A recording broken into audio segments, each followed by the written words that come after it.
want to show you how to make two different types of whale. For your whales you will need some cardboard tubes. I'm using the inner tubes from toilet rolls, but you could use the inside of kitchen rolls or the inside of wallpaper rolls. But you need a length about the size of a toilet roll. Then you will need a pair of scissors, a pen and a stapler. So first of all, we're going to make a sperm whale. And sperm whales are toothed whales, so they have teeth and their mouth is at the bottom. So we're going to cut out their mouth first of all,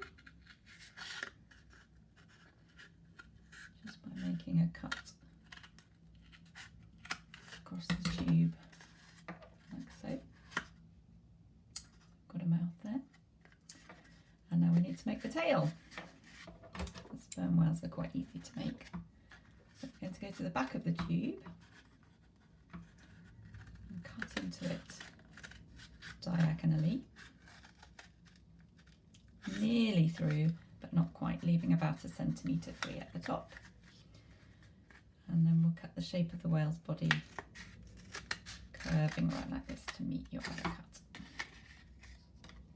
And that is going to make the tail. So now you can turn your tail up like that. You need an eye. That's where your pen comes in. The eye is almost halfway back, the same on the other side. So you can see both ways. And then what we're just going to make his nose by squeezing the front together and just popping a stapler. You can use sellotape if you prefer, but I'm trying to use all recyclable materials. So that is your sperm whale. But the whale in the story Setsuko and the Song of the Sea isn't a sperm whale, it's a baleen whale, a humpback whale, and they look a little bit different. So we'll put the sperm whale to one side. And we've got another cardboard tube, and now we're going to make the humpback whale. Humpback whales suck lots of food into their mouth. They gather up a whole lot of water and the food that they like to eat into a big pouch under their mouth. And then they force the water out through a sort of grill called baleen. And that forces the water out and the food stays in their mouth. So this time we've cut along and then a little dip round. And that dip round is so that you can put in your eye. Both sides.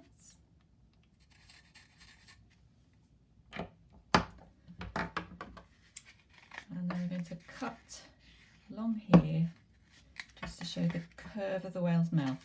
Start about level with the back of your first cut at the bottom and curve up towards like so.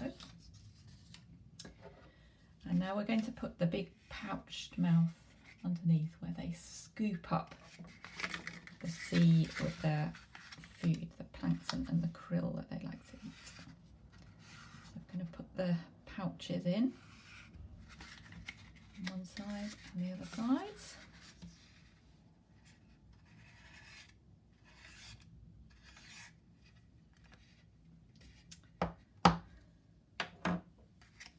There we have the front of the whale's mouth.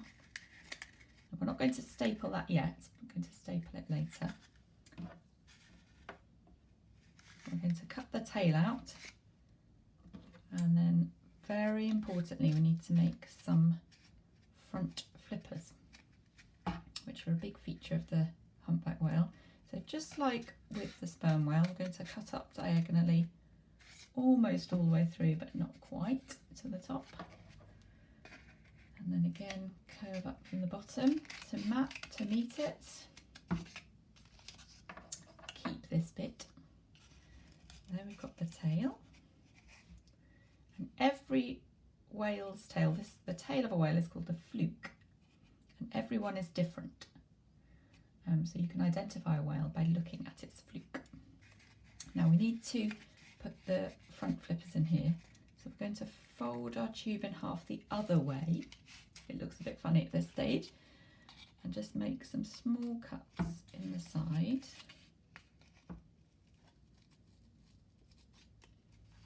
Like so, and then you pop your whale out again. And we're going to make the flippers out of this bit that's left over. And there's a reasonably straight edge there, so we'll keep that. We're going to cut from the point towards the fold. And humpback whale flippers are a little bit wavy on the front edge. So we're going to make some waves on the front of our tube there, and then cut it in half. And there you have two front flippers. And a humpback whale's front flippers are the longest arms in the animal kingdom. They're about 5 meters long. You just put them through the holes, like so, with the curved edge down, and the same on the other side. They're a really recognisable feature of a humpback whale. There you have your whale. And then just to finish off, now we can just join his mouth together at the front. Pop a staple in. And I'm just going to put some little barnacles on his top of his mouth.